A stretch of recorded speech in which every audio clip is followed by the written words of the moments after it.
So, Franco Colapinto is making his Alpine Formula 1 debut around the Emilia-Romagna Grand Prix this week, and Franco is going to make his first appearance in a Formula 1 car in a race situation at Imola. I don't know if he's ever tested there for any other team before, but he's definitely never raced before there in Formula 1. Now, he does know this track from his Formula 2 and Formula 3 days, and his former team principal, James Vowles, of course, the boss of Williams Formula 1, has backed the Argentine to hit the ground running in 2025, as he has, of course, taken over that seat that was formerly occupied by Jack Doohan. Now, Colapinto is only officially in the car for the next 5 races, but I think most people are in agreement that he's going to be in the car for the rest of the season, given the fact he has a lot of sponsorship, and also, in truth, I do expect him to do markedly better than Jack Doohan, and that is something that Mr. Vowles also expects as well.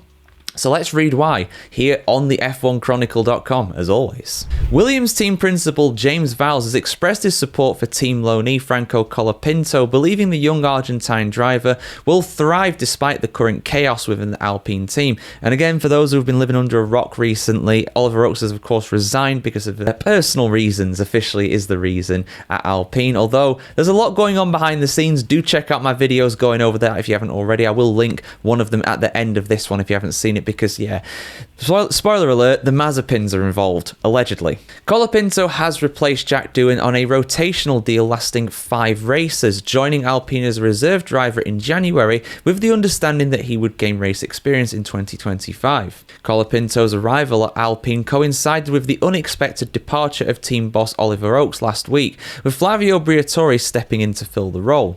When asked if he was worried about Colapinto's potential struggles in the Alpine environment, Vowles told select reporters at the team's Grove base on Tuesday, "I think there are 2 different things. Is it a turbulent time? Yes, no doubt about it. Will they be supportive to Pierre Gasly and Franco?" He continued, "Yes, I think they will, because they are still the elite athletes that are driving for them in order to score the most points you can. So what normally happens even in a turbulent time is that you support your drivers." Vowles emphasised the value of the learning experience for Colapinto, stating, "Actually, I think the learning is invaluable, whether it's in the team or elsewhere.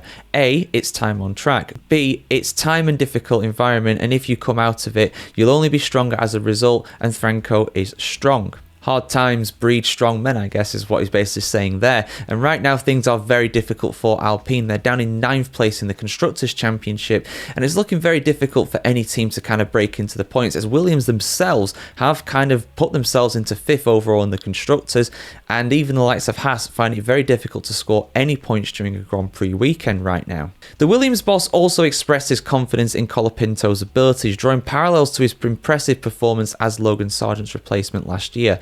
"There is a reason why we were really happy to do a transaction with Alpine, because I really did think it's his best chance of being in a race seat in either 25 or we thought more specifically in 26. So that's number 1, and I'm proud of what our academy has done and that we have a responsibility to why he's now on the grid today," Vowles added.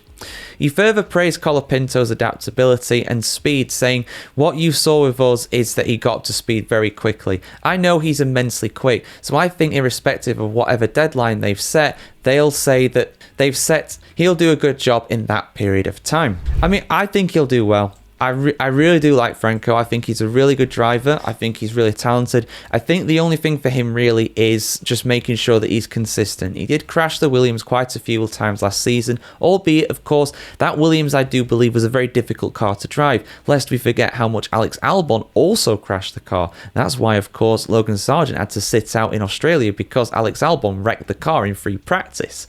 So everybody struggled in that car. Williams are very much on top of the Destructors' Championship, the unofficial damage championship in Formula 1.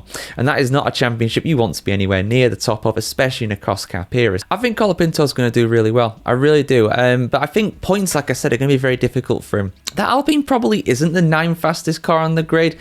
Probably 7th or 8th or so, but there's not a lot between those teams down there. The likes of the Racing Bulls, the Haas, the Saubers even, they're not that far off it really, so it's very, very congested, and breaking into that top 10 you know, usurping the likes of Williams or Ferrari, because those two seem like they're in 4th and 5th pretty solidly at this point. You know, there's a big performance gap there, and I think getting points is going to be very difficult. But as long as Colapinto puts in a comparable performance to Pierre Gasly, or better, of course, I think he'll be fine, and I see him very much staying with Alpine for a full-time drive in 26, if that is the case.